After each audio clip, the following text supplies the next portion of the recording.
কলেজেই স্থান করছিল, আর যারা ছুটি হচ্ছিল অনেকে মাঠে, আবার চারপাশে খেলাধুলা করে।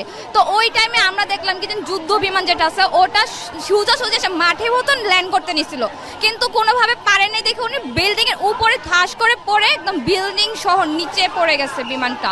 তো ওটার মধ্যে অনেক টিচার আয়া মামারা থাকে, ওদের অনেক ক্ষতি হয়েছে, অনেকে আহত আবার অনেকে নিহত হয়েছে। বাট সাথে সাথে ফায়ার সার্ভিস হেল্প করছে, যায়া পানি দিয়ে একদম বাচ্চাদেরকে বের করে আনা, অনেকে ট্রাই করছে। আর যাদের উপর বিমানটা ক্র্যাশ করছে অনেকেই এটার হাত পা ছন্ন বিছন্ন, আবার পুরা অনেক অনেক সমস্যা হয়েছে। আচ্ছা, মেইনলি ওই জায়গাটা একটু বাগানের মতো করা অংশ না, বাগানের মতো, ওইখান দিয়ে একটু অন্ধকারও আছে। ওইটা মোটামুটি একটা ছোট জায়গা, ক্লাস হচ্ছে 2 থেকে 8 পর্যন্ত ওদের হচ্ছে ক্লাস হয় ওইখানে। ওই জায়গাটার সাথে আবার হোস্টেলও আছে, তাই না? হ্যাঁ, বাচ্চাদের হোস্টেলও আছে। তো ওই জায়গাটার মধ্যে মেইনলি ক্র্যাশটা করছে।